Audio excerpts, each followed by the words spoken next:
Hello बच्चों, कैसे हैं आप सभी। उम्मीद करता हूँ बहुत अच्छे हैं, पढ़ाई को अच्छे से कंटिन्यू भी कर रहे हैं। आज की वीडियो क्लास में बच्चों हम 11th क्लास की फिजिक्स की बुक का एक एग्जाम्पल डिस्कस कर रहे हैं, that is Galileo's law of odd numbers. ये एग्जाम्पल इतना बढ़िया है और इतना सटीक है कि इससे नीट और आईआईटी दोनों के अंदर सीधे सीधे क्वेश्चन पूछे जाते हैं। कोई कैलकुलेशन करने की रिक्वायरमेंट नहीं है, सीधा सीधा क्वेश्चन आ जाता है। इतना बढ़िया एग्जाम्पल है ये। और आप देखेंगे कि जो 2022 का जो नीट का पेपर लगा है ना बच्चों, उसमें तो बिल्कुल सीधा सवाल दे दिया, इससे ऐसा कैसा उठा करके इस एग्जाम्पल को रख दिया है। देखो क्या है ये क्वेश्चन, मतलब ये एग्जाम्पल क्या है।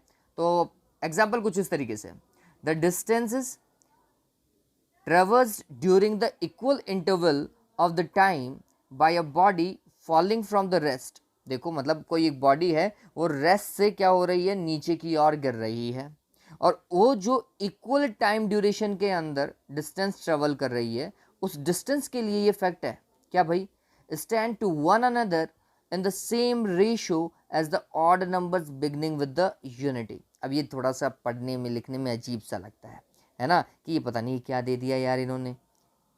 लेकिन इस चीज़ को अगर आप समझोगे तो बहुत सिंपल है। क्या बोल रहे हैं, लेट सपोज करो कोई ऑब्जेक्ट गिरा, इसको समझते हैं। लेट सपोज करो कोई ऑब्जेक्ट जो है वो यहाँ से चालू हुआ गिरना और नीचे की ओर गिर रहा है, और ये फर्स्ट सेकंड के अंदर कुछ x डिस्टेंस ट्रेवल कर रहा है और यहाँ पर पहुँच जा रहा है। फिर सेकंड के अंदर वो यहाँ पर पहुँच जा रहा है, और लेट सपोज करो उसने y डिस्टेंस को ट्रेवल किया। फिर वो थर्ड सेकंड में, पर्टिकुलर थर्ड बोल रहा हूँ, पर्टिकुलर थर्ड मतलब फिक्स तीसरे सेकंड में कितना ट्रेवल किया होगा, तीसरे सेकंड में वो कुछ यहाँ पहुँच जाता है और कितना डिस्टेंस ट्रेवल करता है, z डिस्टेंस ट्रेवल करता है।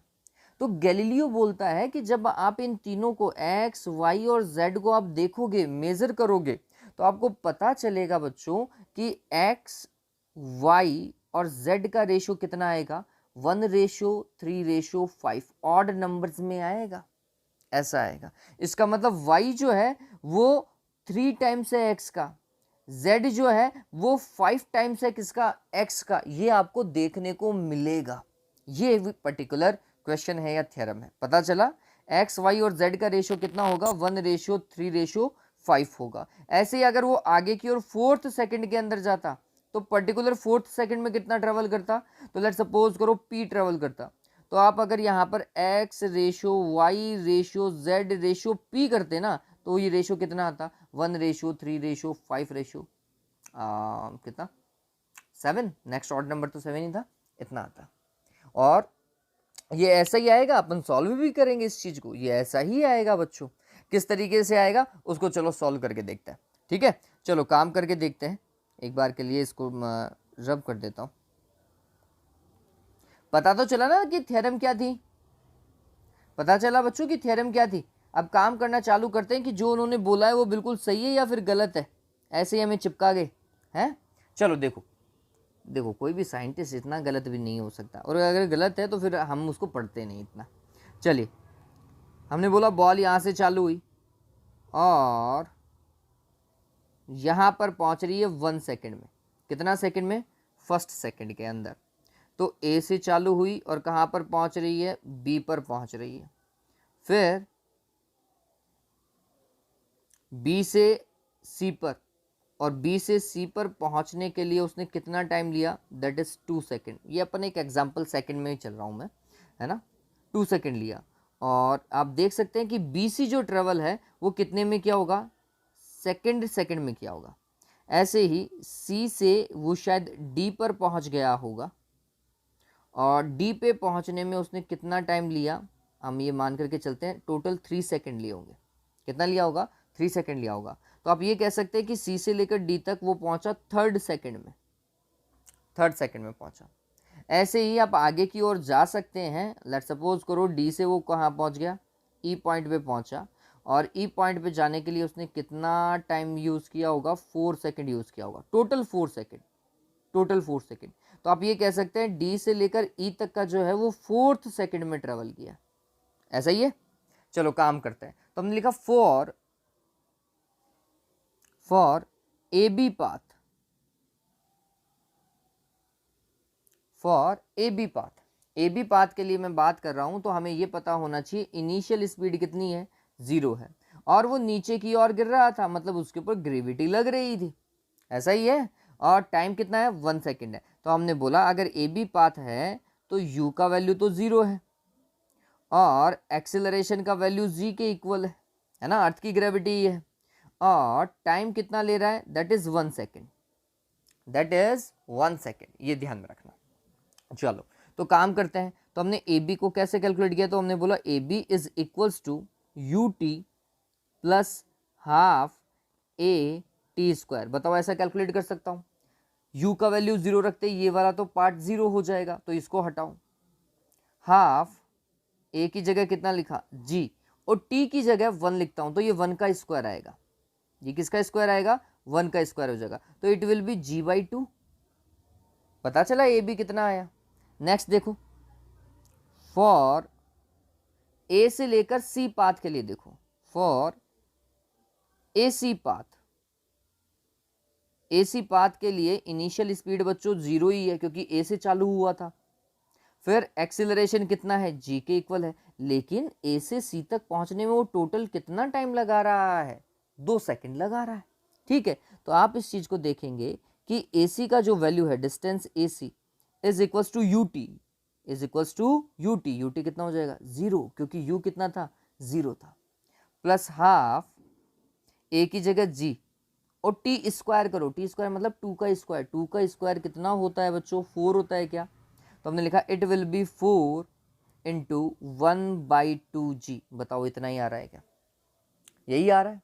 तो अगर मैं इस वाले पाथ को g/2 को मैं x लिख लेता हूं तो आपको पता चलेगा कि ये 4 टाइम्स ऑफ x है, AC जो है वो 4 टाइम्स ऑफ x है।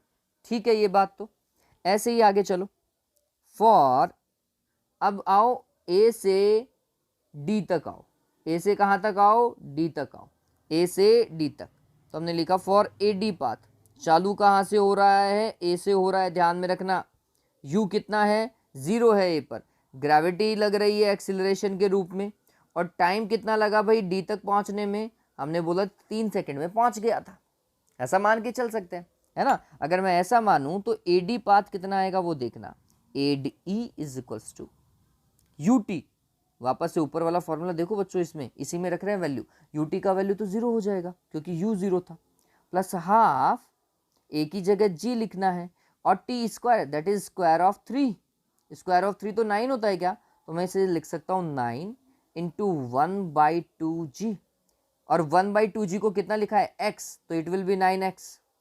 बताओ आएगा नहीं आएगा, अरे आया नहीं आया देवताओं, है ना। तो ये AD आया। ऐसे ही अगर मेरे को AE देखना होता, for AE path, for AE path क्या होगा भाई, U वापस से 0 है क्योंकि A से ही चालू हो रहा है, एक्सीलरेशन अभी भी G ही है, और T इज इक्वल टू कितना टाइम लिया उसने, 4 सेकेंड लिया।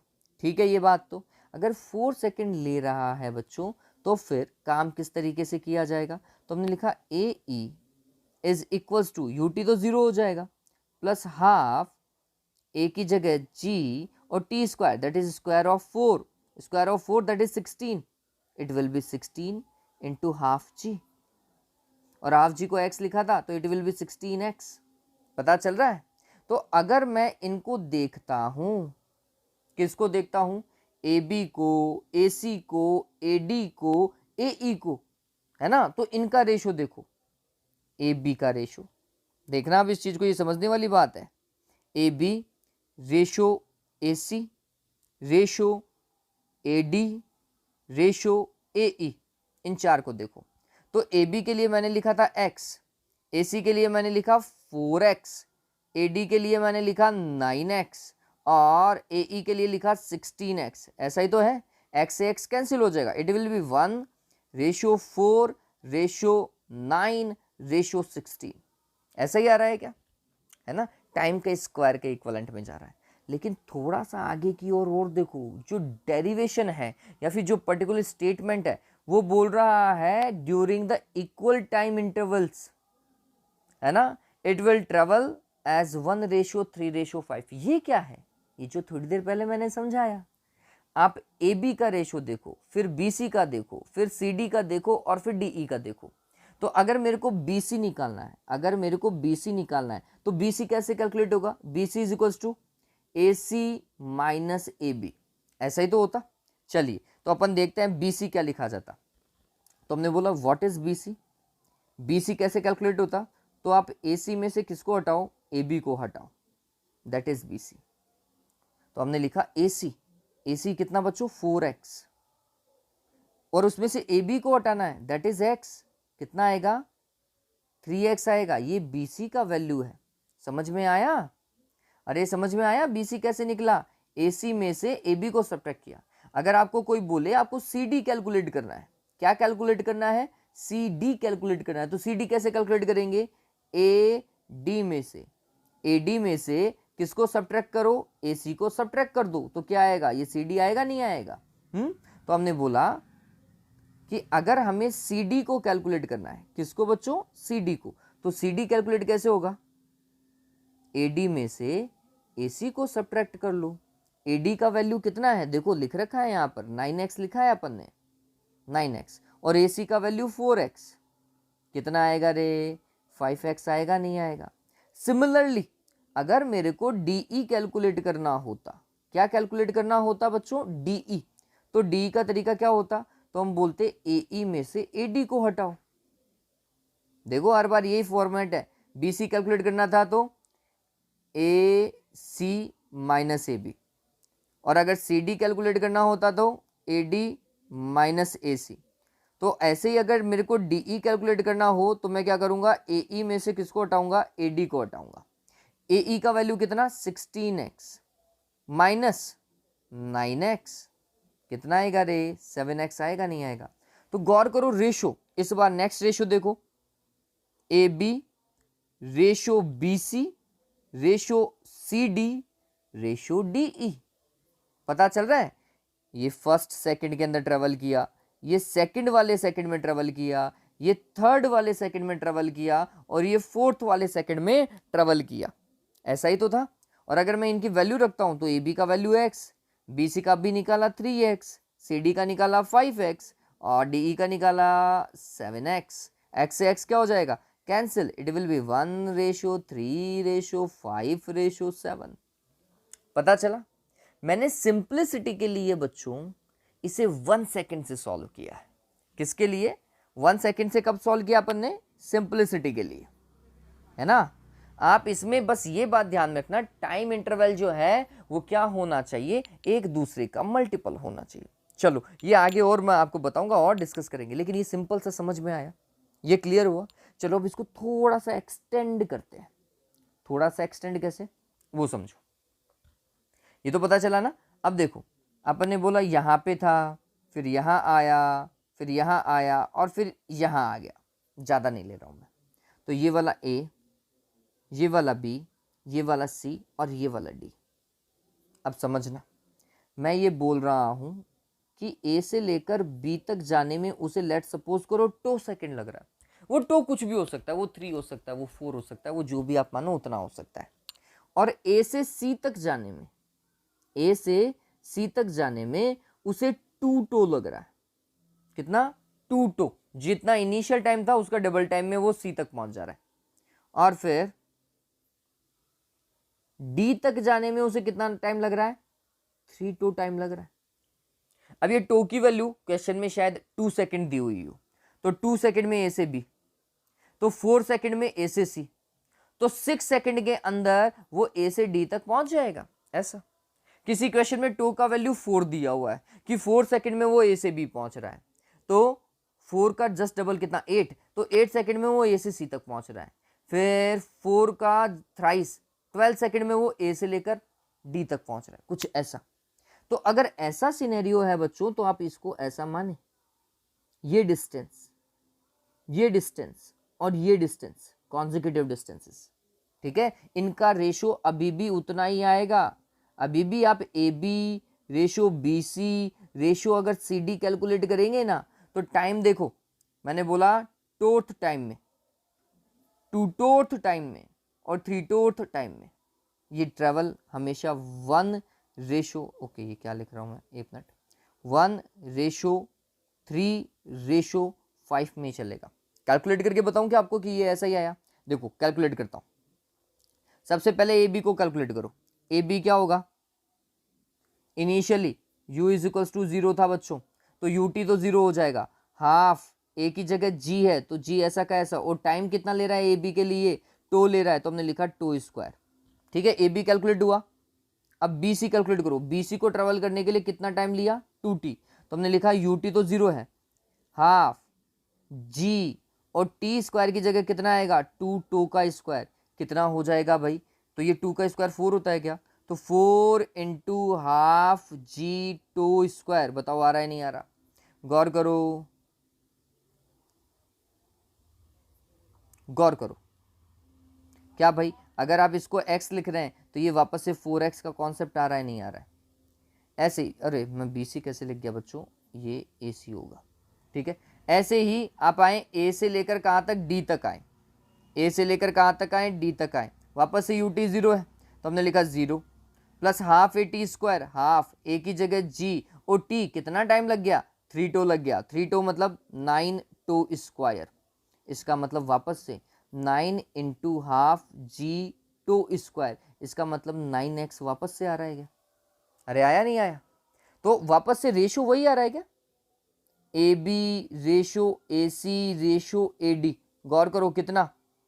x ratio 4x ratio 9x, इसका मतलब 1/4/9। और अगर मैं यही ratio A B ratio B C ratio C D में डालता हूं तो फिर ये मेरा क्या आता है? x ratio 3x ratio 5x। अरे करके देख लो ना, बी सी कैलकुलेट करो। बी सी क्या होगा? ए सी में से ए बी को सब्ट्रैक्ट करो, ए सी में से ए बी को सब्ट्रैक्ट करो, मतलब 4x में से x सब्ट्रैक्ट करो, 3x आएगा। सी डी को कैसे कैलकुलेट करेंगे? ए डी में से ए सी को सब्ट्रैक्ट करो, ए डी में से ए सी को। ए डी कितना? 9x, ए सी कितना? 4x, तो 9x माइनस 4x कितना हो जाएगा? 5x। वापस से रेशो कितना हुआ? 1/3/5, 1/3/5 आ रहा है। अब देखो क्वेश्चन जो कि पूछे गए हैं, ये नीट का क्वेश्चन है, नीट 2022 का सीधा सीधा सवाल आया हुआ है बच्चों। क्या बोल रहा है? The ratio of the distances travel by a freely falling body in the first, second and third and fourth second क्या होगा भाई? फर्स्ट में कितना? x, थर्ड में 3x, फोर्थ में, सेकंड में 3x, थर्ड में 5x, और फोर्थ में कितना बच्चों? 7x। अरे इतना ही था ना, फोर्थ बोल रहा है वो, तो कितना आएगा? 1/3/5/7। ए सीधा आंसर था, सीधा आंसर था अगर आपको पर्टिकुलर स्टेटमेंट याद होता। ऐसे ही आगे वाला सीधा नहीं दिया हुआ है, ये अलीगढ़ मुस्लिम यूनिवर्सिटी के अंदर पूछा गया था, AMU में पूछा गया क्वेश्चन है, और ऐसे बहुत सारे क्वेश्चन है, मैंने सिर्फ 2 ही उठाए हैं। A body travels for 15 second starting from rest, वापस से वही u इज टू 0 वाला सिनेरियो है, विद कांस्टेंट एक्सीलरेशन। देखो आपने जितने भी काम किए थे a इज टू g मान के चला था, और g कांस्टेंट है ना, तो वही वाला पर्टिकुलर सिनेरियो चल रहा है अभी भी। a कांस्टेंट है, इसका मतलब आप g के रेस्पेक्टिव में ले सकते थे कि वो टर्म में लगा सकता हूँ। आगे देखो, if it travels s1 s2, ये s2 है, s2 and s3 in first 5 second, 5 next 5 second and then next 5 second respectively, the relation between s1 s2 and s3 is। अब ये थोड़ा सा समझिए, क्या भाई ये क्या है सिनेरियो? यहाँ से बॉल चालू हुई, फिर यहाँ पहुँची, और फिर यहाँ पहुँची, और फिर यहाँ पहुँची, तो पहले 5 सेकंड में इतना, नेक्स्ट 5 सेकंड में इतना, और नेक्स्ट 5 सेकंड में इतना। ये s1 है भैया, ये s1 है, ये s2 है, और ये s3 है। बात मेरी समझ रहे हो? तो s1 s2 और s3 का रेशो पूछ रहा है। अब मैंने जो डायग्राम बनाया उसमें तो वो सारे इक्वल दिखाई दे रहे हैं, मेरे पास में स्पेस कम था इसलिए मैंने इसी में अरेंज कर दिया बच्चों। लेकिन समझिए s1 s2 और s3 अभी थोड़ी देर पहले अपन ने सॉल्व किया था, अलग अलग डिस्टेंसेस हैं। तो अगर आप ये बोलें कि लेट सपोज करो a इसे लिखा b, इसे लिखा c, और इसे लिखा d, ये टो वाला सिनेरियो है। टो याद आ रहा है? टो टाइम में यहाँ पे पहुंच रहा है, 2 टो टाइम में यहाँ पहुंच रहा है, और 3 टो टाइम में यहाँ पहुंच रहा है। याद आ रहा है क्या? याद आ रहा है? अभी थोड़ी देर पहले अपन ने काम किया था। अगर ऐसा सिनेरियो है तो मैंने उस समय भी बताया था कि टाइम चाहे कुछ भी हो कोई फर्क नहीं पड़ेगा। अगर डिस्टेंस का आपको रेशो देखना है ना, इन कॉन्जिक्यूटिव टाइम इंटरवल्स के अंदर अगर आपको डिस्टेंस का इंटरवल देखना है तो वो इंटरवल हमेशा क्या आएगा? 1:3:5 के पर पॉइंट में ही आएगा, है ना। इसका मतलब मैं जब देखता हूं तो मेरा कॉन्सेप्ट अभी भी वही है, S1 ratio S2 ratio S3, ये हमेशा 1:3:5 ही रहेगा।